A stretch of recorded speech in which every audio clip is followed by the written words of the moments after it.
Hello guys, चले करते हैं कुछ ऑर्गेनिक मॉडलिंग। ह्यूमन हैंड बनाते हैं एक डिफरेंट अप्रोच से। Let's start. हेलो गाइस, आज का हमारा जो टॉपिक है उसका ताल्लुक पॉलीगोनल मॉडलिंग से है और वो पॉलीगोनल मॉडलिंग फोकस कर रही है ऑर्गेनिक मॉडलिंग की तरफ। यानी कि इसका मतलब ये हुआ कि हम कैरेक्टर मॉडलिंग की तरफ जाना चाह रहे हैं, क्योंकि हमारा जो आगे टारगेट है वो ये है कि हम कैरेक्टर को आहिस्ता आहिस्ता बिल्टअप करें मॉडलिंग के थ्रू। और कैरेक्टर को बिल्टअप करने के बाद उसके छोटे पार्ट्स क्रिएट करने के बाद उसको कंबाइन करें और कंबाइन करने के बाद हम एक कैरेक्टर बिल्टअप की तरफ चले जाएं, जो कि जाहिर है आपके पॉइंट ऑफ व्यू से मुख्तलिफ कैरेक्टर्स हो सकते हैं। और फिर हम उसकी कैरेक्टर रिगिंग करें, स्किनिंग करें और फिर हम उसकी एनिमेशन की तरफ जाएं। लेकिन ये एक थोड़ा सा लंबा प्रोसेस है। एनिमेशन जो है वो कुछ दिनों के बाद स्टार्ट कर दी जाएगी।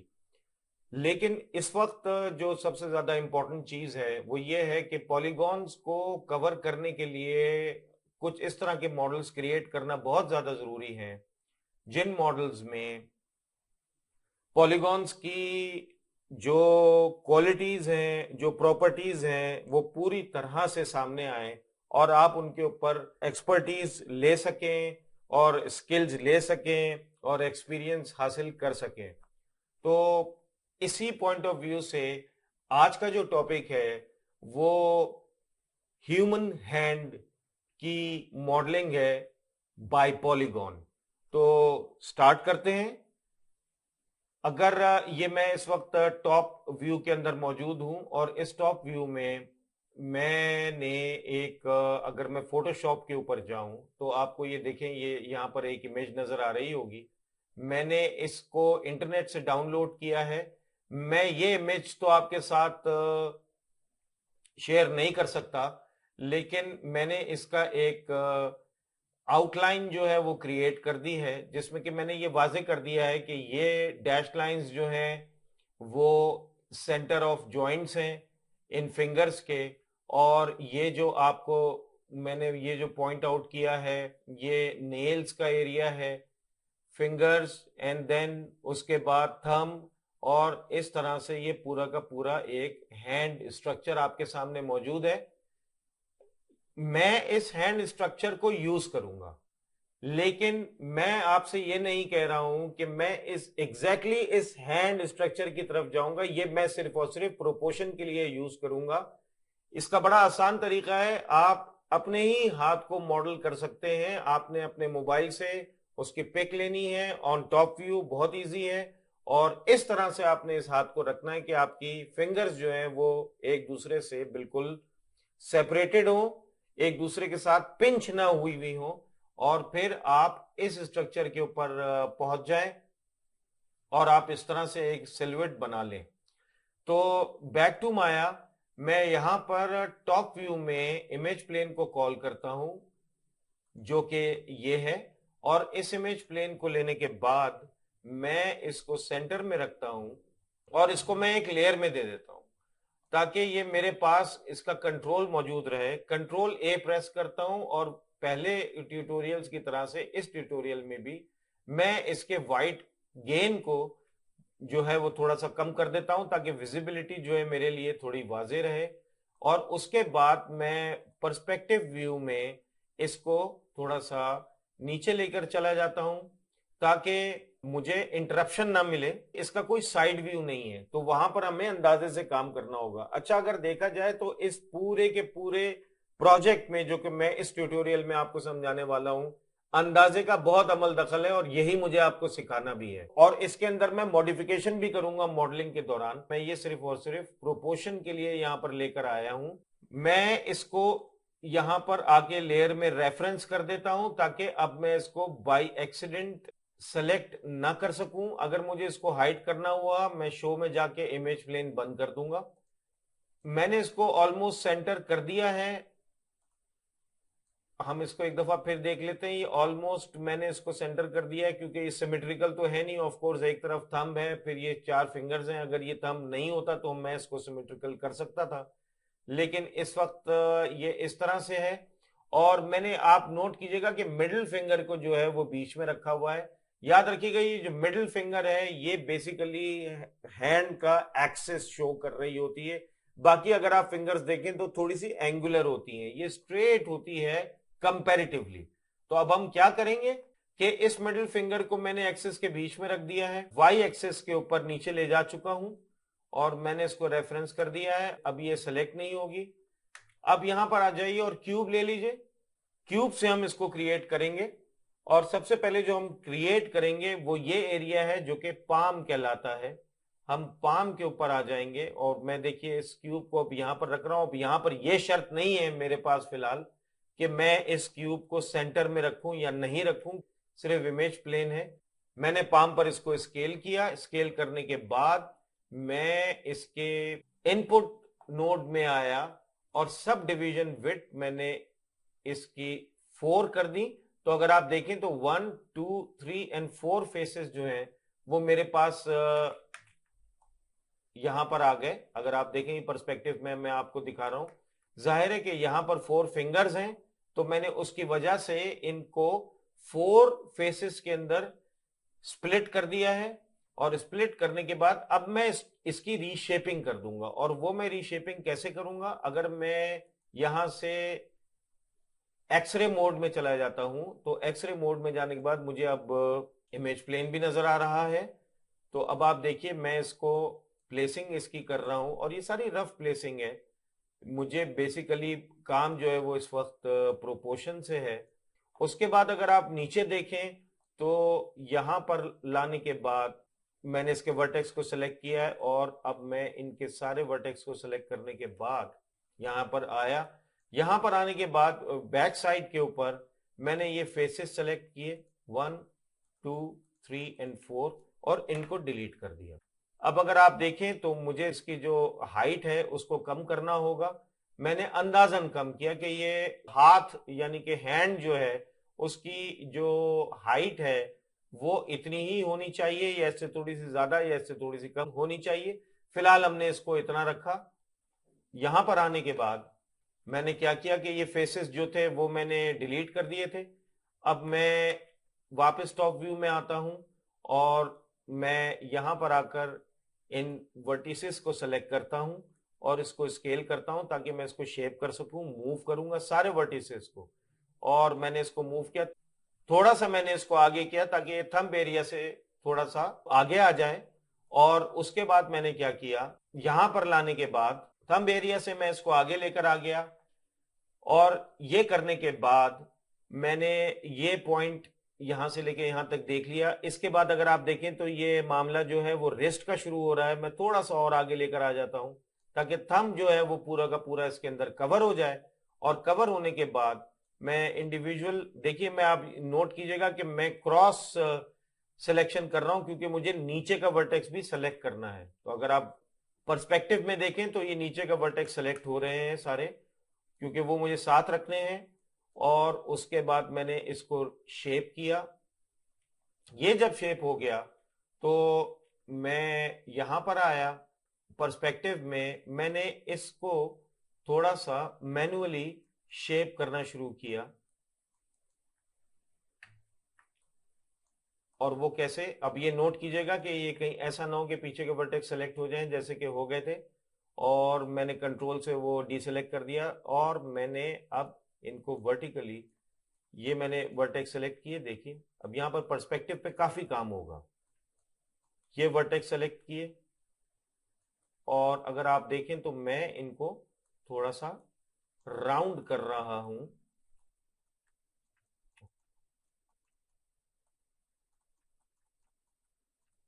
पोजीशनिंग मैंने थोड़ी सी इसकी कर ली। और अगर मैं टॉप व्यू में दोबारा आ जाता हूं तो यहां पर तो जाहिर सी बात है कि आप देख रहे हैं कोई फर्क नहीं पड़ा। थोड़ा सा मैंने इसको यहां पर राउंड पोजीशन दे दी है ताकि ये पता चले कि हैंड रेस्ट कर रहा है। और आपको पता है कि उसके अंदर हल्का सा एक कर्व जो है वो मौजूद होता है। तो ये मैंने कर दिया। और उसके बाद अब मैंने क्या किया कि इसके फेस को सेलेक्ट किया और इसको एक्सट्रूड कर दिया।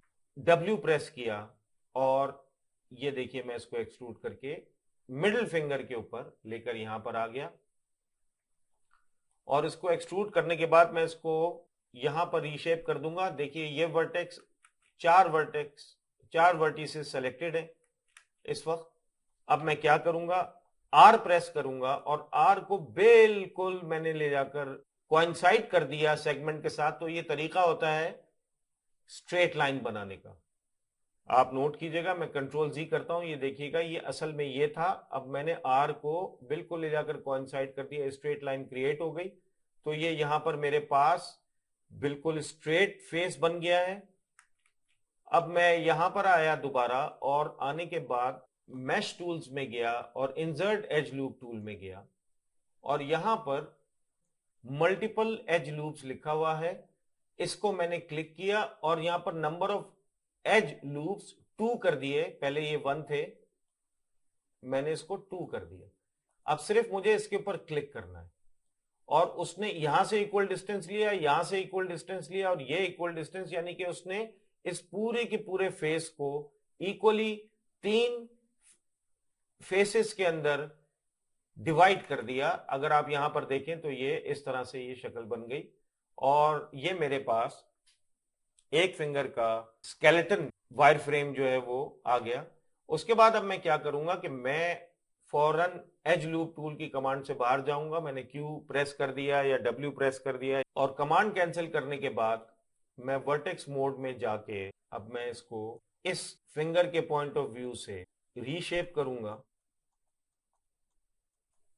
इसको भी मैं थोड़ा सा ऊपर लेकर आ सकता हूं, वो मैं लेकर आ गया, और मैंने ये टॉप व्यू के पॉइंट ऑफ व्यू से इसको रीशेप कर दिया। अब मैं, चूंकि मेरे पास साइड इमेज प्लेन मौजूद नहीं है, तो मैं करूंगा ये कि साइड पर आकर मैं थोड़ा सा इसको नेचुरल लुक दूंगा, और वो ऐसे दूंगा कि मैं इसके सारे वर्टेक्स सेलेक्ट करूंगा, ई प्रेस करूंगा, थोड़ा सा रोटेट करूंगा,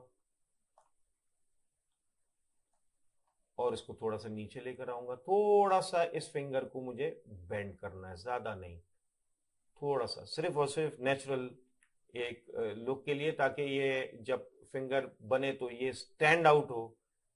प्रेस ई और डब्ल्यू, दैट्स इट। ये मैंने एक इसको लुक दे दी है। अब देखा जाए तो मेरे पास इस वक्त 1, 2 और 3 फिंगर्स और एक थंब जो है उसकी गुंजाइश मौजूद है। इसको मैं यहां पर अभी पॉज कर दूंगा, लेकिन मैं करूंगा ये कि मैं इन फिंगर्स को क्रिएट करूंगा। ये फेसेस सेलेक्ट किए मैंने, अब इनकी बारी है। इनके लिए मैं दोबारा से एक्सट्रूड टूल में जाऊंगा, एक्सट्रूड करूंगा, और अब मैं ट्रांसफॉर्मेशन के डब्ल्यू को यूज नहीं करूंगा। उसकी वजह है, अगर आप देखें तो यहां पर जो इसकी कंट्रोल्स आए हैं, आपने हमेशा देखा है कि कीप फेसेस टुगेदर लिखा होता है, यानी कि वो ऑन हुआ हुआ होता है। यानी कि जो भी फेसेस बनते हैं वो एक साथ बनते हैं और एक नया ऑब्जेक्ट क्रिएट होता है। लेकिन अगर मैं इसको ऑफ कर दूं, मैंने इस पर क्लिक किया और ये ऑफ हो गया है, और अब मैं इसको बाहर लेकर आया हूं, तो अब ये सारे ऑब्जेक्ट्स जो कि बन रहे हैं ये अलग हैं। मैं इसको लेकर आऊंगा यहां पर और इसको लाकर स्केल करूंगा। स्केल मैंने इसलिए किया इस डायरेक्शन में कि ये एक दूसरे में ओवरलैप हुए हुए थे, इस वजह से ये इनको डिस्टिंग्विश करना मुश्किल था। मैंने अब स्केल कर दिया है, अब हम इनको सेट कर देंगे। लेकिन ये मैंने 3 फिंगर्स जो हैं वो मजीद बाहर निकाल ली हैं। अब इसीलिए मैंने ट्रांसफॉर्मेशन का डब्ल्यू यूज नहीं किया है। अब आप देखिए, मैं बाहर क्लिक कर दूंगा ताकि एक्सट्रूड टूल जो है वो कैंसिल हो जाए। अब मैं वर्टेक्स मोड में जाऊंगा, इन सारे वर्टेक्स को सेलेक्ट करूंगा। ये देखिए 4 के 4 वर्टेक्स सेलेक्ट हो रहे हैं। प्रेस करूंगा डब्ल्यू,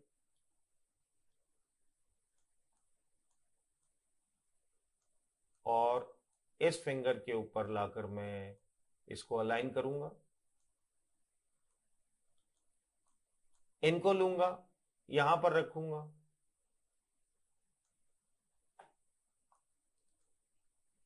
मैं फिर आर प्रेस करता हूं, ये देखिए ये स्ट्रेट मैंने करना शुरू किया, और ये मैंने ऐसे रख दिया यहां पर, और इस फिंगर को लूंगा, प्रेस डब्ल्यू, इंडेक्स फिंगर के ऊपर रखा, आर डब्ल्यू, ये मेरे पास 3 फिंगर्स और बन गई। मैं इन फिंगर्स को बाद में डिलीट करूंगा, लेकिन अभी नहीं। इनको यहां पर रखने की वजह जो है वो कुछ और है। असल में जो मुझे फोकस है वो मिडिल फिंगर है, और इसी फिंगर को हमने बनाना है। उसके बाद हम इन सारी फिंगर्स के लिए इस मिडिल फिंगर को कॉपी कर देंगे, लेकिन फिलहाल किसी वजह से इन फिंगर्स का होना जरूरी है, इसलिए इसको बना दिया गया है, इन फिंगर्स को बना दिया गया है। एक काम और कर देंगे हम, और वो ये करेंगे कि इनको भी मैं मैश टूल में दोबारा जाऊंगा, विच इज, अगर आप देखें तो इसका आइकॉन भी मौजूद है, और वो ये रहा।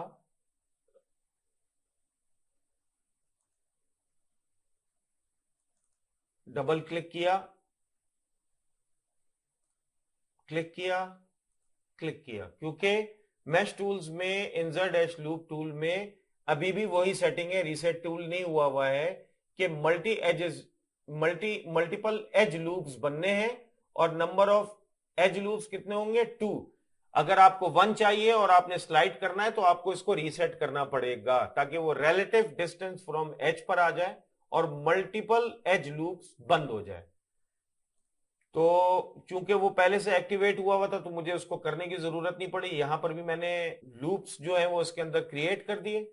अब आप देखिए, मैं इसको लेके प्रेस डब्ल्यू, इसको मुझे शेप करने की जरूरत नहीं है, लेकिन सिर्फ आप लोगों को दिखाने के लिए, क्योंकि मुझे बहरहाल इनको डिलीट ही करना है। प्रेस ई, ये देखिए मैं इसके साथ अलाइन कर रहा हूं, प्रेस ई, डब्ल्यू, और ये मैंने इसके साथ अलाइन कर दिया, ई, और इसको भी मैं यहां पर लेकर आ गया, ई प्रेस किया, और इस सेगमेंट को मैंने इसके साथ अलाइन किया, इसको लिया, इसको यहां पर लेकर आया, ई प्रेस किया, और इसको मैंने इसके साथ अलाइन किया, और ये मैंने रफली जो है वो इसके ऊपर लाकर इनको रख दिया है। मैं चाहूं तो यहां से फिंगर्स क्रिएट कर सकता हूं, लेकिन बार बार आपको ये सारे फिंगर्स बनाने की जरूरत नहीं है, बजाय इसके कि आप एक के ऊपर फोकस करें और उसी को कॉपी कर दें, that would be a better idea. बहरहाल ये कर दिया गया। अगर आप देखें, अगर मैं 3 प्रेस करता हूं तो ये अब आपको कुछ शक्ल जो है वो हल्की सी नजर आ रही होगी स्मूथ डिस्प्ले में। इसके बाद क्या किया कि अगर आप ये वाला पार्ट देखें, विच इज, ये एक ऐसा फेस है जो कि बहुत इसकी विड्थ बहुत ज्यादा है। बहरहाल, क्योंकि ये हाथ जो आपको नीचे नजर आ रहा है, इस ये लंबा बहुत है। वैसे तो ये यहां पर इसको खत्म हो जाना चाहिए था। तो ये डिपेंड करता है, ये कोई जरूरी नहीं है कि ये फेस बहुत ज्यादा बड़ा हो। अब जब आप बनाने के लिए बैठेंगे, ये कोई जरूरी नहीं है। तो इस चीज का ख्याल रखिएगा, ये कोई प्रॉब्लम नहीं होनी चाहिए, कोई इशू नहीं होना चाहिए। तो ये मेरे केस में जो है, ये आप देखें यहां से लेके यहां तक का डिस्टेंस बहुत ज्यादा है। बहरहाल मैंने इस फेस को लिया। अब इस मुझे थंब को क्रिएट करना है। मैं इस फेस को लेकर आता हूं, आप पर्सपेक्टिव में देखिएगा। मैं एक्सट्रूड प्रेस करता हूं डब्ल्यू, और सिर्फ एक फेस जो है वो बाहर लेकर आ जाता हूं, और अब मैं टॉप व्यू में आ जाता हूं। यहां पर मेरा काम है। टॉप व्यू में आने के बाद मैं वर्टेक्स को सिलेक्ट करता हूं, और ये दोनों वर्टेक्स सिलेक्ट हुए हैं अगर आप देखें। और इसके बाद मैं इसको यहां पर आकर शेप करता हूं। ये मैंने इसको शेप किया है।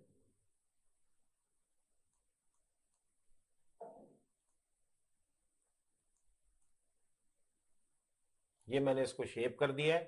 इस तरह से आपको शेप करना होगा, या तो ये ऐसे शेप हो जाएगा या ये ऐसे शेप हो जाएगा, क्योंकि जब ये स्मूथ होगा तो फिर ये जो बेसिकली मेम्ब्रेन बनती है इंडेक्स फिंगर और थंब के बीच में, एक मेम्ब्रेन भी बनती है, ये वो मेम्ब्रेन है जो कि बनेगी, क्योंकि थंब तो अब यहां से निकलेगा।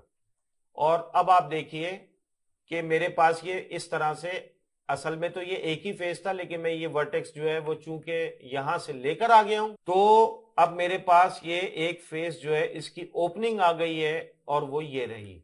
जब भी हमने टॉप पे उसको अलाइन किया है, मैं इसको एक्सट्रूड करता हूं, प्रेस डब्ल्यू, और मैं इसको एक्सट्रूड करके यहां तक लेकर आया, ई प्रेस किया और मैंने इसको अलाइन किया इस डैश लाइन के साथ जो कि मैंने बनाई हुई थी, ताकि मुझे डायरेक्शन याद रहे।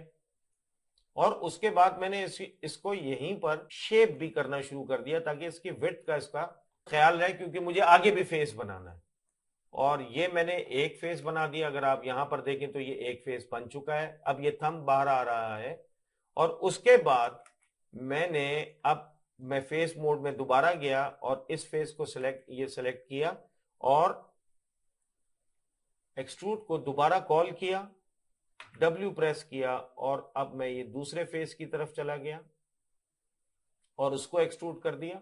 और यहीं पर आते ही मैं वर्टेक्स में गया, दोनों वर्टेक्स सेलेक्टेड है, मैं क्रॉस विंडो सिलेक्शन कर रहा हूं। मैं बार बार आप लोगों को बता रहा हूं, इसका ख्याल रखिएगा, छोटी छोटी चीजें होती हैं जिसकी वजह से फिर बाद में प्रॉब्लम हो जाती है। और अब आप देखें, मैंने इसको ऐसे शेप कर दिया। अब अगर आप यहां पर नोट करें तो ये कुछ इस तरह का शेप बनकर आपके सामने आया है। मैं इस थंब को फॉलो कर रहा हूं किसी हद तक, हालांकि ये थंब की जो ड्राइंग है वो आपके केस में डिफरेंट हो सकती है, तो आप बिल्कुल उसको फॉलो करेंगे। ये तो वो उसूल है जो कि मैं आपको बता रहा हूं।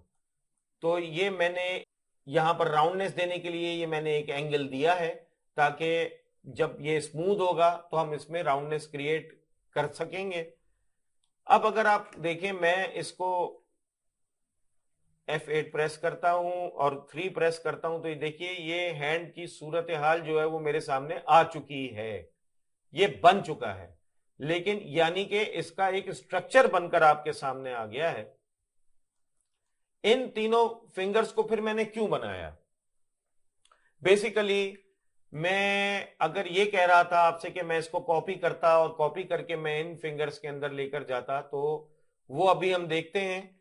बनाने की वजह यह थी इन तीनों फिंगर्स को कि मैं बेसिकली इस पूरे के पूरे हैंड को एक दफा स्मूथ करूंगा। मैं मैश में जाऊंगा और मैं करूंगा स्मूथ, तो क्या होगा, डिवीजन ऐड हो जाएंगी। डिवीजन लेवल वन के ऊपर, डिवीजन लेवल वन के ऊपर डिवीजन ऐड होंगी। स्मूथ मैंने जैसे ही लगाया, एक दफा स्मूथ लग गया, देखिए डिवीजन जो है वो 1 हुई हुई है, एंड दैट्स इट। मुझे इससे ज्यादा इस वक्त स्मूथ नहीं चाहिए था। अब इससे फायदा क्या हुआ कि मुझको रूम मिल गया। मुझे अब यहां पर भी देखिए थंब में रूम मिल गया है, और इस फिंगर को भी देखिएगा, इन तीनों को, इन पिंकी, इंडेक्स और रिंग फिंगर को अभी इग्नोर कीजिएगा। बाकी अगर आप मिडिल फिंगर को देखें तो उसको भी एक रूम मिल गया है। अब मैं क्या करूंगा कि आप ये देखिए, यहां पर ये मेम्ब्रेन भी क्रिएट हो गई है।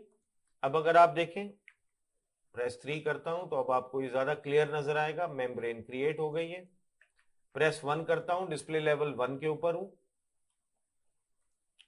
अब मैंने इसको दोबारा सेलेक्ट किया और यहां पर भी मुझको एक रूम सेगमेंट मिल गई है, यहां पर भी सारी एजेस आ गई हैं, और ये मेरे लिए अब एक स्ट्रक्चर बन गया है। यही वजह थी कि मुझे ये फिंगर्स जो थी वो चाहिए थी, ताकि मैं इनके ऊपर यहां पर मुझे एजेस मिल सके। ये मुझे एजेस थी जो कि चाहिए थी।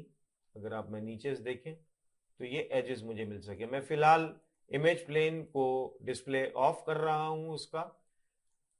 अब आप देखिए कि ये मेरे पास टॉप व्यू, आपको मैं पर्सपेक्टिव व्यू में दिखाने की कोशिश कर रहा हूं, अगर आपको नजर आ रहा है सही। तो मैं इसके फेस मोड में गया,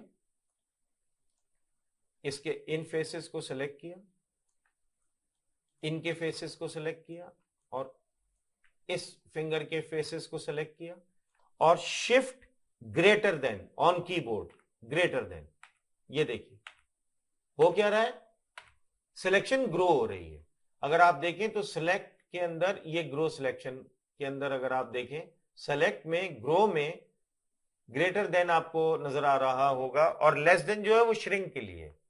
तो मैंने क्या किया है, मैं आपको फिर दिखा देता हूं, ये फेस सेलेक्ट किया, ये फेस सेलेक्ट किया, ये फेस सेलेक्ट किया, ये सेट ऑफ फेसेस सेलेक्ट कर लिए और शिफ्ट ग्रो सिलेक्शन। शिफ्ट इसलिए प्रेस किया क्योंकि मल्टीपल फेसेस सेलेक्ट किए हुए थे और ये सिलेक्शन ग्रो हो गई, वरना सिर्फ ग्रेटर देन को प्रेस करता मैं। और ये करने के बाद मैंने इनको डिलीट कर दिया। अब मेरे पास ये तीनों फिंगर्स मौजूद नहीं है, मेरे पास अब ये एक फिंगर मौजूद है और ये एक थंब मौजूद है। सबसे पहले हम इस फिंगर के ऊपर काम करेंगे, इसको क्रिएट कर देंगे और क्रिएट करने के बाद यहां पर कॉपी कर देंगे। तो बजाय इसके कि हर फिंगर के ऊपर अलग अलग काम किया जाए, हम ये काम यहां पर कर देते हैं। और अब मैं इस फिंगर को देख रहा हूं, तो साइड व्यू में आप आ जाएं। आप नोट कीजिएगा कि अगर मैं इस फिंगर पर आके मैंने मल्टी कट टूल लिया है और मल्टी कट टूल लेने के बाद एम्प्टी स्पेस से एम्प्टी स्पेस तक, अभी तक आपने मल्टी कट की ये कमांड इस तरह नहीं देखी थी। आपने मल्टी कट की कमांड ऐसे देखी थी कि आप यहां पर पॉइंट क्रिएट करते थे और विद इन दी ज्योमेट्री आप काम कर रहे थे। अभी तक आपने मल्टी कट की ये कमांड देखी थी। अब जो आप कमांड देख रहे हैं मल्टी कट की, वो empty space to empty space है, यानी कि ऑब्जेक्ट को पूरा का पूरा स्लाइस करने का काम भी मल्टी कट करता है। और वो ऐसे कि अगर मैं यहां पर आकर एम्प्टी स्पेस के ऊपर प्रेस करके होल्ड करूं और ड्रैग करूं और एम्प्टी स्पेस के ऊपर प्रेस करके होल्ड किया हुआ रिलीज कर दूं, तो उसने किया ये कि उसने एक लूप बना दिया और स्लाइस कर दिया बेसिकली। अब साइड व्यू में मैं दोबारा जाता हूं और यहां पर दोबारा करता हूं। इसी तरह से इस सेगमेंट को, इस एज को छोड़ देता हूं, यहां पर आता हूं। ये ज्वाइंट्स हैं, अगर आप नोट कीजिएगा ये वो ज्वाइंट्स हैं जहां से फिंगर्स मुड़ती हैं। तो अब आप नोट कीजिए कि मेरे पास, मैं क्यू प्रेस कर देता हूं ताकि मल्टी कट दोबारा इसके ऊपर इफेक्ट न डाले। तो हुआ ये है कि जहां पर ज्वाइंट्स मौजूद थे वहां पर मैंने मल्टी कट से ये एंगुलर लूप्स दे दिए। अगर मैं इंसर्ट एज लूप टूल से देने की कोशिश करता तो वो वर्टिकल लूप्स होते, एंगुलर लूप्स मैंने यहां पर क्रिएट कर दिए और ये वो ज्वाइंट्स हैं। अब फायदा क्या हुआ इसका कि मैं एज मोड में जाऊंगा, इन दो एजेस को सिलेक्ट करूंगा। अब मैं शेप कर रहा हूं असल में फिंगर को। तो ये देखिए, ये मैंने इसको ऊपर की तरफ उठाया और इन दोनों को लिया और इन दोनों को मैंने नीचे कर दिया, ऊपर की तरफ लेकर चला गया। और ऊपर जो मेरे पास एजेस थी इनको मैंने थोड़ा सा स्केल कर दिया इस एक्सिस में, एक्स एक्सिस में। और यहां पर भी अगर आप देखें तो यहां पर भी मैंने इनको स्केल कर दिया, स्केल डाउन कर दिया। नीचे वालों को मैंने स्केल डाउन किया है और ऊपर की दो एजेस को, जो ये वो एज है जिसके अराउंड मैंने मल्टी कट की एंगुलर एजेस क्रिएट की, ये वो ज्वाइंट है, यहां से ये फिंगर मुड़ेगी। फिर एक और ज्वाइंट जो है जहां से फिंगर मुड़ेगी वो ये है। तो इसके ऊपर आ जाइए, प्रेस किया W, इसको ऊपर की तरफ मूव किया और अब इन दोनों एजेस को लिया और इनको मैंने अंदर की तरफ मूव किया। ये वो रिजेस हैं जो कि मैं क्रिएट करूंगा। और अब इसको लिया, इसको एक्स एक्सिस में थोड़ा सा स्केल कर दिया और इन दोनों को लिया और इनको एक्स एक्सिस में स्केल डाउन कर दिया। उसके बाद अगर मैं 3 प्रेस करता हूं और F8 अगर आप देखें तो ये देखिए मेरे पास इसकी फॉर्मेशन जो है वो क्रिएट होना शुरू हो गई है। और ये आपको एक फिंगर की एक टोपोलॉजी जो है वो नजर आ रही होगी। मैं डिस्प्ले लेवल 1 के ऊपर जाता हूं, आगे आते हैं, इन 4 फेसेस को सेलेक्ट करता हूं, टैब प्रेस करके भी कर सकता हूं। चारों के चारों फेसेस सेलेक्ट हो गए। चारों फेसेस सेलेक्ट करने के बाद मैं इनको करता हूं एक्सट्रूड। ये मैं जा रहा हूं नेल बनाने के लिए, और अब मैं आर प्रेस करता हूं। आर प्रेस करने के बाद सिंपली मैं इसको स्केल डाउन कर देता हूं। स्केल डाउन करने के बाद उसूल ये है, सबसे आसान तरीका ये है कि फेस को छोड़िए नहीं और ई प्रेस कीजिए, और अब इनको थोड़ा सा एंगुलर कर दीजिए, बिल्कुल स्ट्रेट कर दीजिए, बिल्कुल स्ट्रेट। नेल्स इसी तरह से स्ट्रेट होते हैं। मैंने इसको थोड़ा सा एंगल दे दिया, और एंगल देने के बाद एक और काम ये किया कि एजेस मोड में गया, और अब मैं इसको शेप भी कर दूंगा, प्रेस W, और ये देखिए मैं इसको थोड़ा सा आगे ले आया। तो अब आप नोट कीजिएगा कि ये वो राउंडनेस भी मैं क्रिएट कर रहा हूं। और अब मैं अगर आपको 3 प्रेस करके दिखाऊं तो ये कुछ इस तरह का शेप बन रहा है। और अब मैं क्या करूंगा कि ये करने के बाद इन फेसेस को सिलेक्ट करूंगा, और इन फेसेस को सिलेक्ट करने के बाद एक्सट्रूड कर दूंगा और प्रेस करूंगा W, और ये मैंने एक्सट्रूड किए बाहर। अब जैसे ही मैंने ये बाहर एक्सट्रूड किए तो मैं 3 प्रेस करता हूं, तो अब आप ये देखिए कि मेरे पास ये प्रोट्रूजन आ गई है, जो कि मुझे ये बता रही है कि ये एक नेल जो है वो क्रिएट हो रहा है। मैं इसको स्केल डाउन भी कर देता हूं थोड़ा सा, और प्रेस W, और थोड़ा सा आगे लेकर आ जाता हूं, मजीद उसके लिए थोड़ा सा बेंड कर देता हूं, तो ये आपको थोड़ा सा नजर आ जाएगा। और दूसरी चीज नोट कीजिएगा कि यहां पर आकर बहुत ज्यादा शार्प हो गया है, तो मैं इन वर्टेक्स को सेलेक्ट करूंगा। ये अब आप गौर से देखिएगा, 3 वर्टेक्स मैं वर्टेक्स मोड में जाता हूं, और 3 वर्टेक्स मैंने ये सेलेक्ट किए, नोट कीजिएगा। और उसके बाद 3 वर्टेक्स मैंने यहां से सेलेक्ट किए, और ये मैंने इसलिए किए हैं कि प्रेस R, और मैं इनको थोड़ा सा मैंने इसको विड्थ दी है, बल्कि ये वाले वर्टेक्स जो है ना इनको मैं सिलेक्ट नहीं कर रहा अभी, और ये मैंने इनको थोड़ी सी विड्थ दे दी है ताकि ये आपको एक इसकी विड्थ जो है वो नजर आए, इतना ज्यादा शार्प एंगल ना बने। और उसके बाद मैंने इनको लेके प्रेस R, वापस मैं इनको अपनी जगह पर तकरीबन लेकर आ गया। मजीद ये कि मैं इसको शेप कर सकता हूँ, ऑफ कोर्स देखें काम जो है वो मैं पर्सपेक्टिव में इस वक्त कर रहा हूँ, तो मुझे ये ख्याल रखना पड़ रहा है कि मैं जब वर्टेक्स सेलेक्ट कर रहा हूँ तो सिमेट्रिकली दूसरी साइड के ऊपर भी वर्टेक्स सेलेक्ट हो रहे हैं, यानी क्योंकि मैं ऑर्थोग्राफिक व्यू में नहीं हूं। अच्छा, नोट कीजिएगा कि अगर आप इमेज प्लेन में मौजूद हैं, यानी कि अब ये तो पर्सपेक्टिव है, तो आपको क्या पता कि आप ने इसको जो सेलेक्ट किया है ये तो लॉक एक्सिस के ऊपर है, तो मैं इसको तो लेकर यहां पर यूं करके जा सकता हूं। लेकिन अगर मैं इसको ये मूव करना चाहूं तो मैं इसे मूव कर सकता हूं। अगर मैंने ये येलो स्क्वायर जो है वो सिलेक्ट किया हुआ है, तो वो जो प्लेन इस वक्त आपको कैमरा, पर्सपेक्टिव कैमरा जो भी प्लेन दिखा रहा है उसके बिल्कुल एंगल के ऊपर आपको वो उसको मूव करके लेकर चला जाएगा। मैं इसको समझाने की कोशिश कर रहा हूं आपको, यानी कि अगर आप इस वक्त ऑर्थोग्राफिक साइड व्यू में मौजूद हैं तब तो कोई प्रॉब्लम नहीं है। आपको मालूम है कि आप 100% इन्हीं एक्सिस में रहेंगे, जेड एंड वाई एक्सिस में रहेंगे, एक्स एक्सिस के अंदर आप एक्सीडेंटली मूव नहीं करेंगे। लेकिन पर्सपेक्टिव के अंदर आपको ये नहीं मालूम हो सकता, आप किसी वक्त भी एक्स एक्सिस के अंदर मूव कर जाएं। सो अगर आप इस लाइट येलो स्क्वायर को सिलेक्ट कर लेंगे तो आप बहुत कंट्रोल के साथ जो है उसी एक्सिस में रहेंगे जो प्लेन इस वक्त आपको दिखा रहा होगा।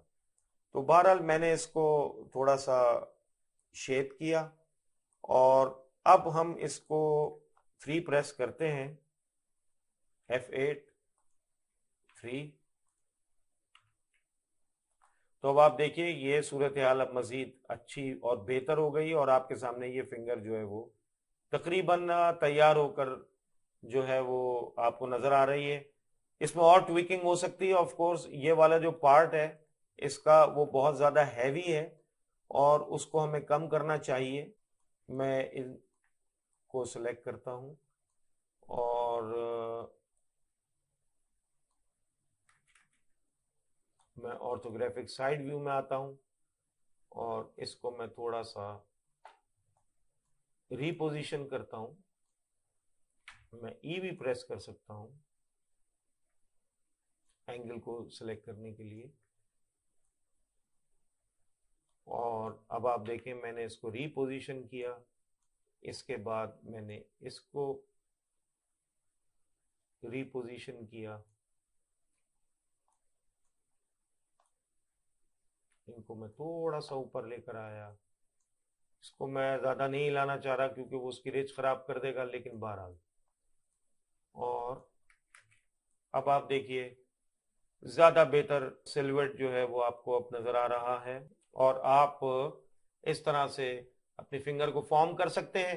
लेकिन ये कि ये सब कुछ आप जब बनाएंगे तो उसूल यही रहेंगे, शेप डिफरेंट हो सकता है, आपका अपना हाथ भी हो सकता है, फीमेल हैंड मेल हैंड में फ़र्क है।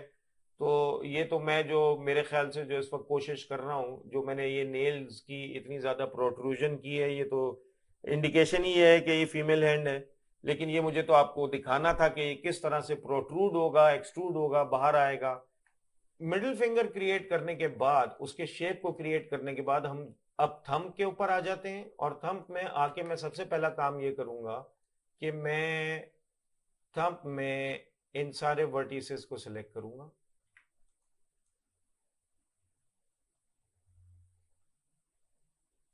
ये सारे सारे वर्टिसेस मैंने सेलेक्ट किए।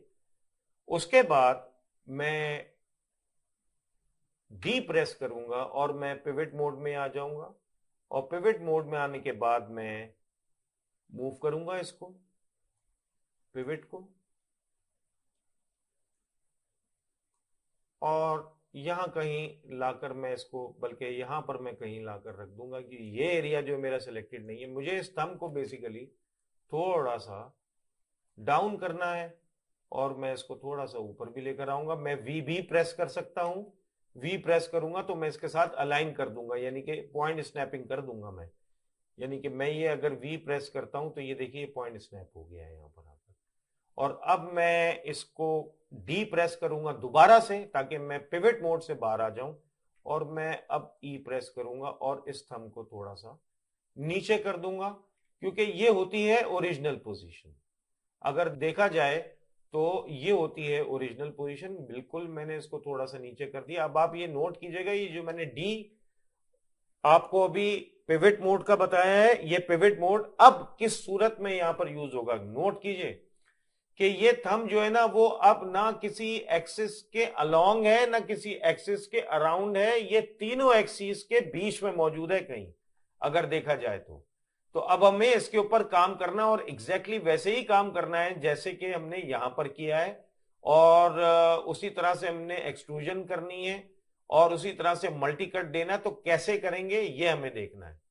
तो बहरहाल यहां पर आप उस प्लेन का यूज भी समझेंगे और आप समझेंगे कि पर्सपेक्टिव जो है वो कितनी पावरफुल चीज है और वो किस तरह से काम करेगा।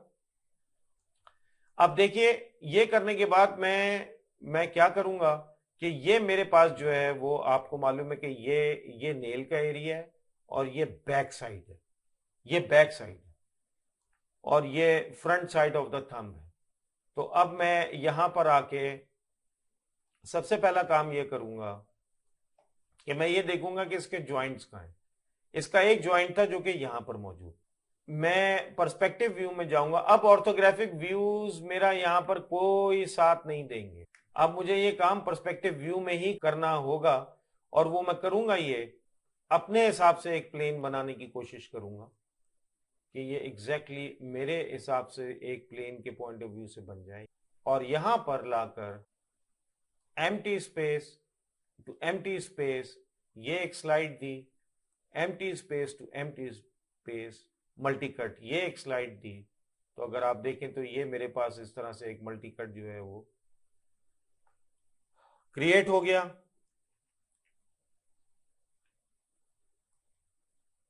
इसको थोड़ा सा मैं बेहतर कर देता हूं, इस वाले मल्टी कट को।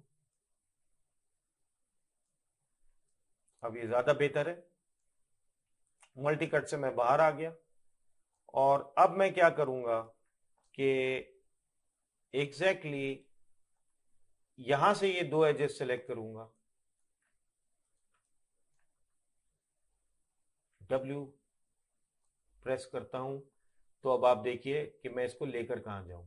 यहां जाता हूं, इस एक्सिस पे, इस एक्सिस पे, या इस एक्सिस पे, तीनों गलत है। तो अब यहां पर एक और काम शुरू होगा, और वो ये कि मैं डी प्रेस करूंगा, और जैसे ही डी प्रेस करूंगा तो ये मेरे पास, मैं पिवट मोड में चला गया हूं। और इस पिवट मोड में आने के बाद ये आप देख रहे हैं कि मेरे पास रोटेट गिज्मो भी आ रहा है, मूव गिज्मो भी आ रहा है। मैं इसको रोटेट करूंगा, और रोटेट करने के बाद यहां से भी रोटेट करूंगा, और इस एज के साथ अलाइन करने की कोशिश करूंगा। ये मैं बार बार रिपीट करूंगा इस कमांड। मैं एक्सिस ओरिएंटेशन अब कस्टम एक्सिस ओरिएंटेशन दे रहा हूं। ये कर दिया, फिर मैं डी प्रेस कर दूंगा। अब देखिए कि ये इसके लिए बिल्कुल नॉर्मल पोजीशन हो गई। अब आप देखिए मैंने इसको थोड़ा सा ऊपर उठा दिया, ये वर्टिकल उठा है। ठीक है जी, ये पावर आप नोट कीजिए यहां। इसके बाद मैं बैक साइड के ऊपर जाऊंगा, इस एच को सिलेक्ट करूंगा, इस एच को सिलेक्ट करूंगा। यहां पर भी वही मसला है, और वो रहेगा, क्योंकि अब ये किसी और तो ग्राफिक व्यू किसी एक्सिस के ऊपर लाई नहीं कर रहा। मैं डी प्रेस करूंगा,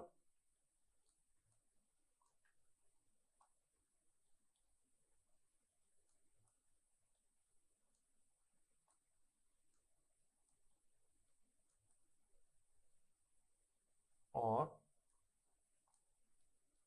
इसको अलाइन करूंगा, डी दोबारा प्रेस करूंगा, पिवट मोड से बाहर आ जाऊंगा, और इसको मैं अंदर ले जाऊंगा। ये देखिए मेरे पास ये रेज बन गई। अब आप नोट कीजिए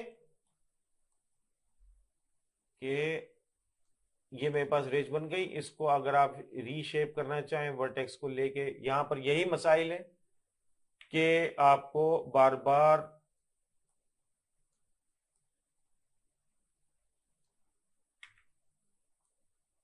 इसको थोड़ा सा पिवट पॉइंट को सेट करना होगा। ये करने के बाद मैं यहां पर आऊंगा,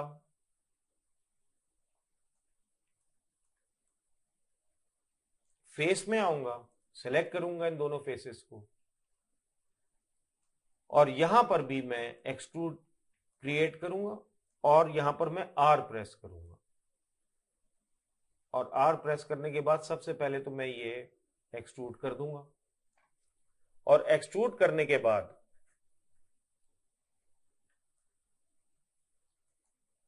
तो अब आप देखें ये एक्सट्रूड हो गया। प्रेस करूंगा ई, और इसको मैं फिर स्ट्रेट कर दूंगा बिल्कुल। ये देखिए ये स्ट्रेट हो गया।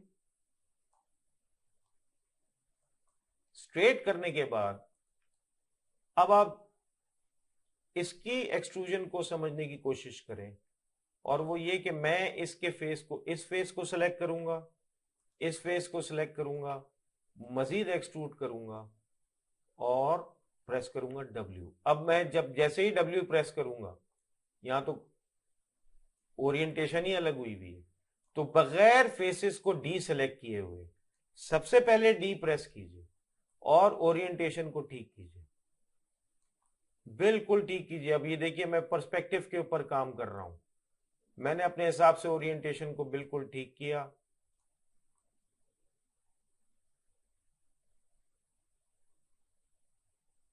और अब मैं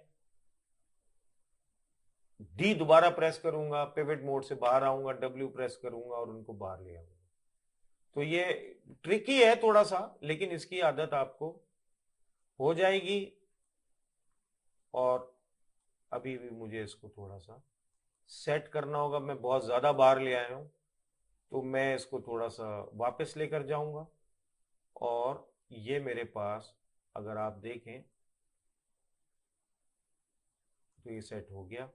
थंब जो है वो थोड़ा सा प्रॉब्लम होता है, लेकिन आप जब इसके ऊपर प्रैक्टिस करेंगे तो ये आपके कंट्रोल में आ जाएगा। मैं इसको भी, इस एरिया को भी इन तीनों वर्टेक्स को सिलेक्ट करके और इन तीनों वर्टेक्स को सिलेक्ट करके, बस ये याद रखिएगा कि कुछ और गलती से सिलेक्ट ना हो जाए, इसका बड़ा खास ख्याल रखना होता है। और now let's see what happen. क्या ये सूरत हाल कुछ बनी है? Press F8।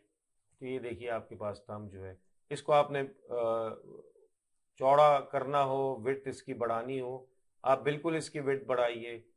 इसकी जो शेपिंग है उसको अगर आपने चेंज करना हो तो वो भी कीजिए। अगर मैं 3 प्रेस करता हूं तो all right, the shape is fine down there. अब हमारे पास जो नेक्स्ट स्टेप है वो ये है, ये देखिए मैंने चूंकि थंब को नीचे किया है तो वो अलाइनमेंट से तो आउट हो चुका है, क्योंकि मैं थंब को नीचे मैंने डाउन एंगल के ऊपर मैं लेकर गया था। अगर आप इसको नोट करें तो ये अब हाथ का जो शेप है वो कुछ इस तरह से है। 3 प्रेस करता हूं, विच इज फाइन, ऐसे ही होना भी चाहिए। यहां पर मैं आया, मैं करूंगा ये कि सबसे पहले तो मैं edit delete bye type history कर देता हूं, ताकि ये सब कुछ जो भी इंफॉर्मेशन थी वो अब खत्म हो जाए और ये मैश रह जाए सिर्फ और सिर्फ। इसको लिया ऑब्जेक्ट को, और ऑब्जेक्ट को लेने के बाद अब मैंने किया कंट्रोल डी। कंट्रोल डी का मतलब है मैंने इसको डुप्लीकेट कर दिया। अब डुप्लीकेटेड ऑब्जेक्ट अगर आप देखें तो P3 आपके सामने है। इस P3 को मैंने लिया और P1 अनसेलेक्टेड है जो कि हमने बनाया हुआ था, और मैं फेस मोड में गया, और फेस मोड में जाने के बाद मैंने ये पूरे के पूरे फेसेस सेलेक्ट कर लिए। फिर मैंने किया कंट्रोल शिफ्ट आई, इसका मतलब है सेलेक्ट इनवर्स, यानी कि P3 में जो फेसेस सेलेक्ट किए हुए थे उन फेसेस को P3 के छोड़कर P3 के दूसरे फेसेस को सेलेक्ट कर लिया और उसको मैंने डिलीट कर दिया। तो अब सिर्फ यही फेसेस रह गए। PQ1 अपनी जगह मौजूद है, PQ2 के ये PQ2 के यही फेसेस रह गए। F8 प्रेस किया, F8 प्रेस किया और मैं वापस आ गया इसके ऑब्जेक्ट मोड में, और मैं ये देखें ये फिंगर जो है मैंने डुप्लीकेट कर लिए। अब मैं क्या करूंगा कि इस फिंगर को सबसे पहले तो मैं इसके पिवट पॉइंट को मैं प्रेस करूंगा D, और मैं प्रेस करूंगा V, और V प्रेस करने के बाद इस वर्टेक्स पे क्लिक कर दूंगा। तो अब मेरे पास जो इसका पिवट पॉइंट है वो कहां आ गया? इसके बिल्कुल एंड के ऊपर। और अब मैं D दोबारा प्रेस कर दूंगा, बाहर क्लिक कर दूंगा। अब मैं इसको देखता हूं तो फिर मैं, अगर आप देखें तो रोटेशन के ऑब्जेक्ट लेवल के ऊपर, रोटेशन लेवल के ऊपर आ गया हूं। अब मैंने ले जाकर इसको यहां पर रखा और इसको मैंने रिंग फिंगर के साथ अलाइन किया, प्रेस किया W, लाकर रखा। जिस हद तक मैं अलाइन कर सकता हूं मैं इसको करूंगा, प्रेस E, और ये अलाइन किया, और अब मैंने इसको स्केल कर दिया। देखिए अब ये स्केल यहां से होगा, यूनिफॉर्म स्केलिंग कर रहा हूं मैं। ये प्रेस E, ऑलमोस्ट मैंने इसको अलाइन कर दिया। इसी को फिर मैंने कंट्रोल D दोबारा किया, पिवट पॉइंट तो अब उसका वहीं मौजूद है, एक और फिंगर क्रिएट हो गई। E प्रेस किया, अलाइन किया, R प्रेस किया और स्केल किया, W यहां पर लाकर रखा ऑलमोस्ट। उसके बाद आप चाहे तो इसी फिंगर को ले लीजिए, वो तो काफी ज्यादा स्केल डाउन हो गई है। कंट्रोल D, W यहां लेकर आया, प्रेस E, ये रखा, W यहां तक लेकर आया है, इसको ज्वाइंट्स के करीब रखना है बस, press E, and that's it. ये काम मैंने कर दिया। अब अगर आप देखें तो ये सारी की सारी फिंगर्स जो हैं वो इस वक्त यहाँ पर मौजूद है, जो कि इसी फिंगर की कॉपी है। मजीद हमें अब नेल्स वगैरह बैठ कर नहीं बनाने। अब हमने करना ये है कि इनको, एक तो हमने ये एंगुलर अलाइन किया था अभी तक, अब अगर मैं इसको यहां पर आकर वर्टिकली देखूं तो ये थोड़ी सी ऊपर है, इसको मैं चाहूं तो थोड़ा सा नीचे कर देता हूं। यहाँ पर ये मुझे पिंकी जो फिंगर है वो थोड़ी सी ऊपर लग रही है, इसको भी मैं थोड़ा सा नीचे कर देता हूँ। यहाँ पर मुझे इतनी विजुअल एड नहीं मिलेगी, सब कुछ मुझे पर्सपेक्टिव में ही देखना पड़ेगा। ऑलमोस्ट मेरे हिसाब से अगर ये अलाइन हो गया है, चूंकि ये देखिए कि ये जो फिंगर्स है ना, ये इसी फिंगर की डुप्लीकेशंस हैं। अब जब ये इसी का ही डुप्लीकेट है तो फिर यहां पर जितने सेगमेंट जिनसे कि ये हमने डिलीट किया था उतने ही सेगमेंट यहां पर भी मौजूद होंगे। तो नंबर ऑफ वर्टेक्स इस लास्ट एच के ऊपर जो इस फिंगर के होंगे, वही नंबर ऑफ वर्टेक्स यहां पर भी मौजूद होंगे, यहां पर भी और यहां पर भी ऐसा ही होगा। तो अब हमने करना यह है कि हमने इनको ज्वाइन करना है। तो देखिए ये कैसे ज्वाइन होगा। होगा ये ऐसे कि हमारे पास एक कमांड है टारगेट वेल्ड की। टारगेट वेल्ड एक बड़ी बेहतरीन कमांड है। वो एक वर्टेक्स से दूसरे वर्टेक्स के ऊपर आपको एक वर्टेक्स को दूसरे वर्टेक्स पर स्नैप करा देती है, और सिर्फ स्नैप नहीं कराती बल्कि मर्ज कर देती है, यानी कि वो एक वर्टेक्स बन जाता है। अब हम देखते हैं वो कैसे होगा। उसके लिए एक काम तो ये कर दें सबसे पहले कि इस पूरे मैश को और इन सारी फिंगर्स को लेकर मैश में जाएं और कंबाइन कर दें। यानी कि अब ये एक ऑब्जेक्ट बन गया। टारगेट वेल्ड जब अब काम करेगा तो वो इस तरह से काम करेगा कि ये एक ऑब्जेक्ट बन गया है। मैं फिर एडिट में गया, डिलीट बाय टाइप में गया और हिस्ट्री में चला गया ताकि ये डिलीट हो जाए। इसके बाद मैंने क्या किया, टारगेट वेल्ड की कमांड को अप्लाई करना है। वो कैसे? टारगेट वेल्ड की कमांड एक तो ये यहां पर आपको नजर आ जाएगी पॉली मॉडलिंग में, और दूसरे आप अगर मैश में चले जाएं मैश टूल्स में, तो टारगेट वेल्ड आपको यहां पर बॉटम में ये कमांड मिल जाएगी। ये करेगी ये कि आप इसमें वर्टेक्स को सिलेक्ट करेंगे और ये वर्टेक्स इसको टारगेट करेंगे इस वर्टेक्स के ऊपर, और जैसे ही इस वर्टेक्स के ऊपर टारगेट होगा ये दोनों वर्टेक्स एक हो जाएंगे, मर्ज हो जाएंगे और बाउंड हो जाएंगे। तो हम इसको अप्लाई करके देखते हैं।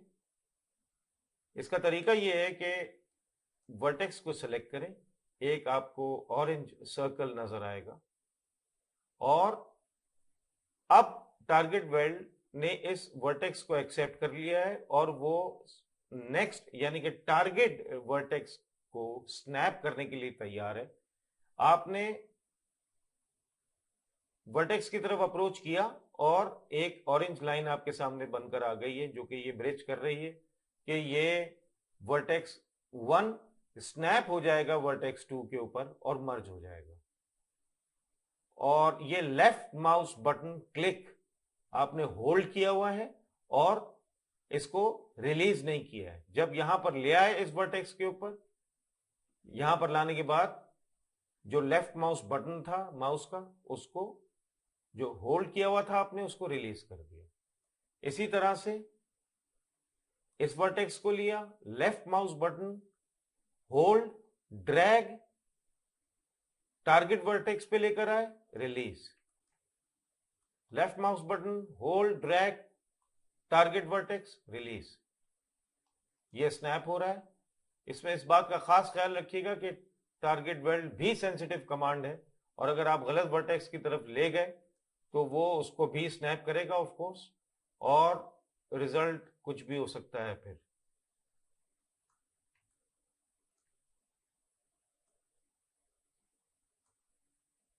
और ये मैंने अब ज्वाइन करना शुरू कर दिया है। आप देखें तो ये वाली फिंगर जो है वो ज्वाइन हो गई। अब हम नेक्स्ट फिंगर की तरफ जाते हैं और इस फिंगर को लेते हैं,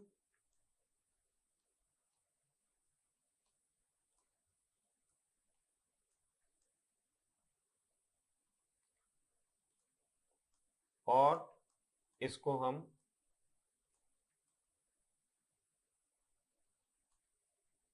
अगर आप नोट करें तो मैं बीच के वर्टेक्स को छोड़ रहा हूं, क्योंकि वही हमने देखने, थोड़ा सा सेंसिटिव एरिया है वो। और यहाँ पर ये गलती हो सकती है कि हम गलत वर्टेक्स को सेलेक्ट कर लें, इसलिए यहाँ पर बड़ा ख्याल रखना होगा इस चीज़ का। इसका ये मिडिल वर्टेक्स है और इसका ये मिडिल वर्टेक्स है, तो मैं इन दोनों को देख रहा हूं और उसके बाद मैंने इस मिडिल वर्टेक्स को लेके इस मिडिल वर्टेक्स से अटैच कर दिया। अब देखना ये है कि ये सही अटैच हुआ है या नहीं हुआ है। मैं इस वर्टेक्स को सिलेक्ट करता हूं, प्रेस W, और कमांड मैंने कैंसिल कर दी है टारगेट वेल्ड की, और ये मैं बिल्कुल बीच में लेकर आने की कोशिश करता हूं इसको, और थोड़ा सेंटर कर देता हूं इसको। 3 प्रेस करके देखते हैं, ठीक है। ये देखिए बीच में रिज बन गई। 1 प्रेस में दोबारा करता हूं, यहां पर आता हूं, ये मिडिल फिंगर है, इसको हमने अभी अटैच किया है रिंग फिंगर को, ये मिडिल फिंगर है और ये इंडेक्स है। तो रिंग फिंगर हमने यहां से तो अटैच कर दिए, लेकिन यहां पर हमने देखना है कि इनके लास्ट वर्टेक्स, मिडिल वर्टेक्स कौन से हैं, वो ये दोनों हैं। अगेन मैं टारगेट बेल्ट की तरफ जाता हूं और इनको अप्लाई करता हूं, प्रेस करता हूं। प्रेस करने से पहले मैं इसको बिल्कुल सेंटर में कर देता हूं, इवन कर देता हूं, ताकि मेरे पास थोड़ी सी स्पेस क्रिएट हो। और अब ये देखता हूं 3 प्रेस करके, तो ये मामला भी जो है, ये वाला पार्ट जो है ये भी बिल्कुल ठीक है। इसका मतलब हम बिल्कुल ठीक जा रहे हैं। उसके बाद मैं 1 डिस्प्ले लेवल पर आता हूं और अब फिर टारगेट वेल्ड को लेता हूं,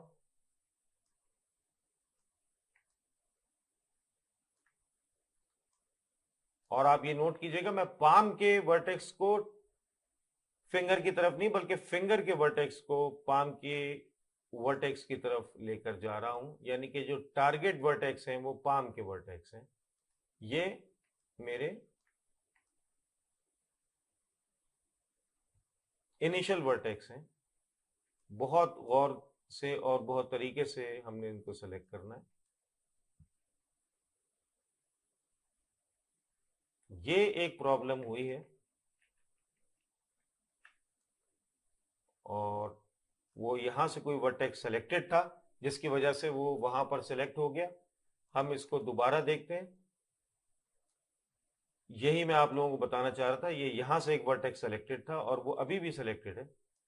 मैंने उसको डी सेलेक्ट किया, प्रेस करके देखूंगा 3, हाँ बिल्कुल ठीक है। इसको बिल्कुल भी सेलेक्ट नहीं होना चाहिए था, प्रेस 1 अगेन, और अब मैं टारगेट वेल्ड पे गया।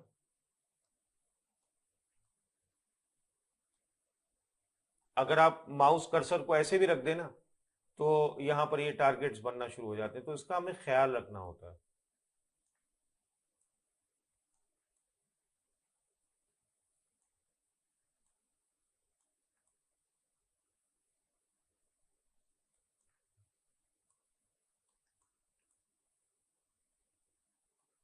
उसके बाद यहां पर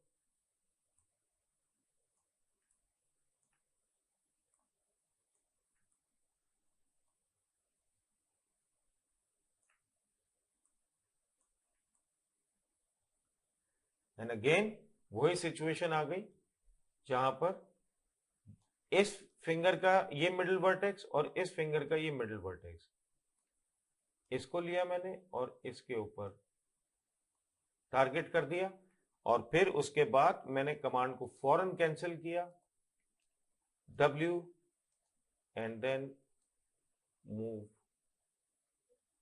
और इसको मैं बिल्कुल सेंटर में ले आया। अब हम 3 प्रेस करके देखते हैं, तो ये देखिए आपके पास बिल्कुल स्मूथ ट्रांजिशन जो है वो यहां पर आपको नजर आ रही होगी। अब अगर आप देखें तो ये आपके पास एक जो शक्ल है बेसिकली हैंड की, वो विथ फिंगर्स आ चुकी है, जो कि जिसमें थोड़ी बहुत डिटेल भी मौजूद है। मसला ये है कि जब आप कैरेक्टर एनिमेशन करेंगे तो एक बात का आपको खास ख्याल रखना होगा कि ये जो आपको यहाँ पर रिज नजर आ रही है, ये काफी नहीं है। ये मैं आपको एडवांस एक इंफॉर्मेशन दे रहा हूं। यहां पर हमें कर्व और चाहिए। अभी तो यहां ये कर्व मौजूद नहीं है, लेकिन ये हमें चाहिए। और उसके लिए मुझे मैश टूल्स में इंसर्ट एज लूप टूल, अगर मैं इसमें जाता हूं और इसको मैं रीसेट कर देता हूं, और रीसेट करने के बाद मैं यहां पर आकर एक कर्व और क्रिएट करता हूं, और यहां पर आकर एक कर्व और क्रिएट करता हूं, तो ये मेरी प्रॉब्लम सॉल्व हो जाएगी। मुझे इसको थोड़ा सा अंदर करना है, एंड दैट्स इट। या मैं क्या करूं कि मैश टूल्स में इंसर्ट एज लूप टूल में जाकर insert with edge flow on कर दूं, और अब मैं यहां पर कर्व क्रिएट करूं, तो ये देखिए ये एज फ्लो के साथ हो रहा है, और ये यहां पर आपको राउंडनेस नजर आ रही है। लेकिन मसला ये है कि मुझे नहीं चाहिए ये एडिशनल जो एजेस बन रही हैं, मुझे इनकी यहां पर जरूरत नहीं थी। सिर्फ ये दो एजेस बनानी थी, जिनकी वजह से ये एजेस भी बन गई, और ये मेरी डिटेल्स में जो है हैंड मॉडल की बिला वजह इजाफा हो रहा है। तो मैं करता ये हूं कि मैं एक टोपोलॉजी जो है उसको चेंज करता हूं। वो कैसे चेंज होगी कि मैं इन एजेस को लूंगा,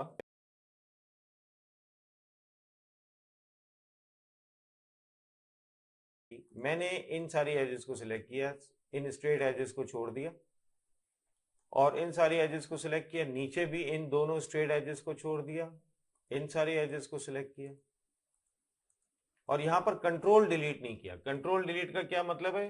डिलीट वर्टेक्स इन एजेस। यहां पर फोर्स डिलीट कर दिया। कंट्रोल डिलीट करता तो टोपोलॉजी चेंज हो जाती। और ये करने के बाद मैंने क्या किया कि इनको डिलीट कर दिया, और अब मैं गया mesh tools, insert edge loop tool, और यहां पर insert with edge flow on किया हुआ है। यहां पर और यहां पर मैंने एज फ्लो दे दिया, यहां पर और यहां पर मैंने एज फ्लो दे दिया। जब मैंने वो एजेस डिलीट की तो उससे क्या हुआ कि एजेस जो थी वो यहीं रुक गई, क्योंकि इसके आगे अब कोई एज ही नहीं है, वो फ्लो बना ही नहीं सका। तो वो एडिशनल जो एज आ रही थी मेरे पास, अब वो नहीं आएगी।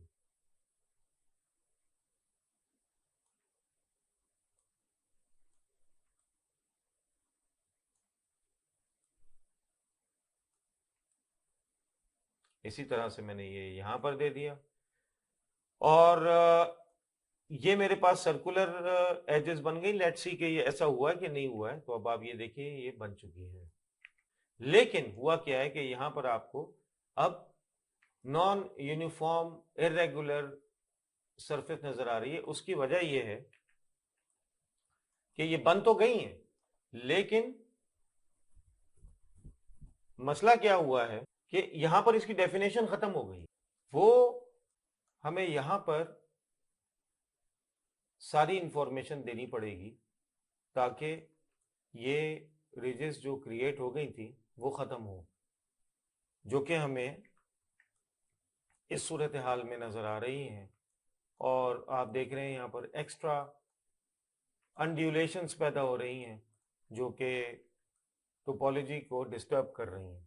तो उसके लिए बेहतरीन तरीका ये है कि हम मल्टी कट में दोबारा जाएं, और एक नेटवर्क फिर क्रिएट करें।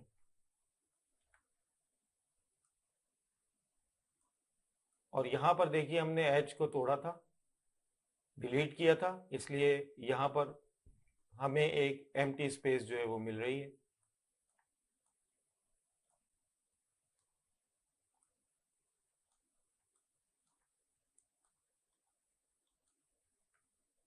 एंटर।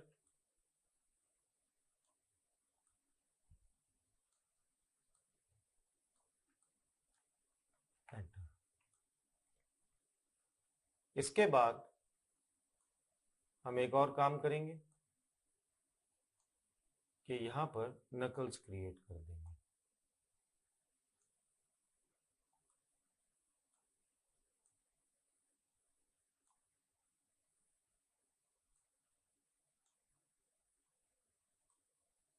That's it.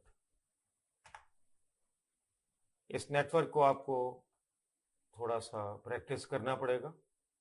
इसके बाद आप नीचे आ जाइए और एग्जैक्टली यही काम जो है वो यहां पर हम करेंगे।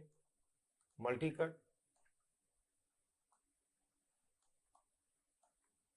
स्नैपिंग का खास ख्याल रखना होगा। यहां पर ये है,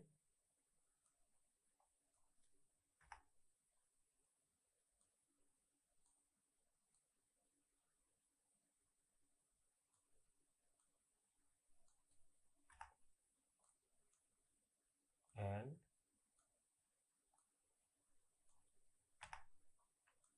ये एक लेयर हमने क्रिएट कर दी और उसके बाद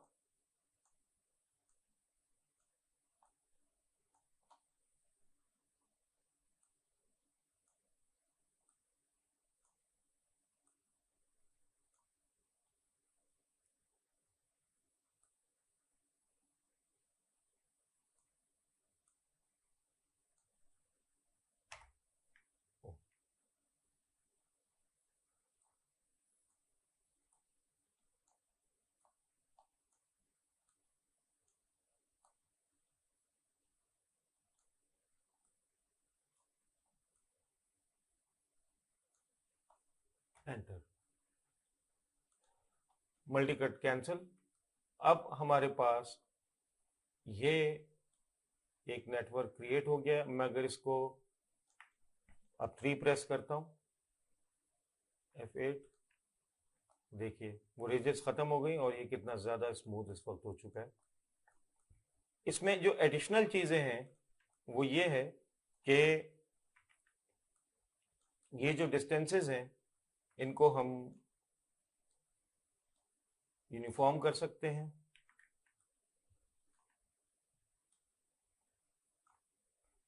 फॉर एग्जाम्पल कैमरा प्लेन में ले जाकर इसको ठीक किया जा सकता है और इसको एडिट किया जा सकता है ताकि यूनिफॉर्म डिस्टेंस जो है वो अप्लाई हो।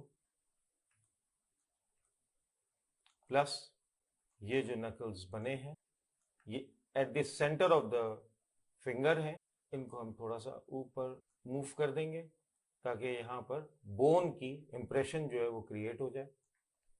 Press F8, press 3, you can see कि ये बोन्स का इंप्रेशन जो है वो क्रिएट हो गया है। कम ज़्यादा आपके डिस्क्रेशन के ऊपर है। बहरहाल ये एक डिस्क्रेशन, एक एक पूरा इंप्रेशन जो है वो आपको नज़र आ रहा है इसके ऊपर।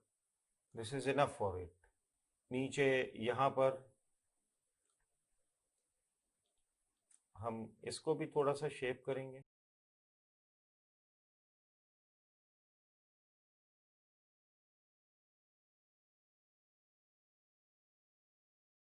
तो गाइस ये एक बड़ा बेसिक तरीका है और इस तरीके को, इस मेथड को प्रोफेशनली यूज़ किया जाता है।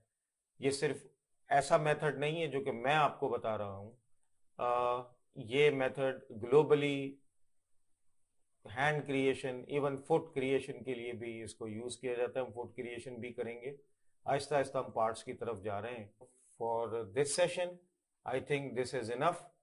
और ये कंप्लीट मॉडल जो है वो आपके सामने इस वक्त मौजूद है। मैं उम्मीद करता हूं कि आप लोग इस प्रोसेस को फॉलो करेंगे। It is a lot of work, लेकिन इस लेवल तक आपने बिल्कुल पहुंचना है और आपको इसके अंदर टारगेट वेल्ड, एक्सट्रूड की डिफरेंट डायमेंशन, जिसमें कि एक्सट्रूड सेम फेसेस और सेपरेट फेसेस के साथ भी हुआ। इसके अलावा मल्टी कट की एक डिफरेंट एस्पेक्ट जिसमें उसने सिर्फ मल्टी कट नहीं किया बल्कि स्लाइस भी किया। और इन कमांड्स को हमने यूज किया है। इमेज प्लेन का हमने सहारा लिया, लेकिन हमने इमेज प्लेन को एज अ प्रोपोर्शन इमेज रखा, उसके ऊपर हमने काम किया। इन सब की ये जितने भी मॉडल्स हैं मैं ये सेव कर रहा हूँ, और आने वाले वक्तों में मैं इनकी टेक्सचरिंग भी करूँगा। इसी मॉडल के ऊपर हम बोन्स वगैरह भी अप्लाई करेंगे, लेकिन अभी फ़िलहाल थोड़ा सफ़र और जारी है मॉडलिंग का, और हम मॉडलिंग को कंटिन्यू करेंगे ताकि आप बहुत अच्छी तरह से वाकिफ़ हो जाएं मॉडलिंग से, क्योंकि मैं मॉडलिंग के बाद आपको टेक्सचरिंग के बजाय एनिमेशन की तरफ लेकर जाऊंगा, जिसमें जनरल और बेसिक एनिमेशन होगी, ताकि आप लोगों को एनिमेशन के कॉन्सेप्ट्स पता चले। बहुत ज़्यादा इंटरेस्टिंग टॉपिक होगा जिसमें ग्राफ एडिटर और ये सब चीज़ें मौजूद होंगी। But there are more tutorials on modelling. पहले हम मॉडलिंग को कवर करेंगे, करते जाएंगे, और उसके बाद हम एनिमेशन की तरफ चले जाएंगे। Be patient. ये बहुत कुछ है जो कि भी मैंने आपको बताया, और इससे पहले कैन था, सोडा कैन, उसके अंदर आपको बताया। पॉलीगॉन के ऊपर काफ़ी कुछ एक्सपोज कर दिया गया है। इसी तरह से हम शायद नर्व्स के ऊपर भी दोबारा से जंप करें और मॉडलिंग को कंटिन्यू करें। अपना ख्याल रखिएगा। Take care.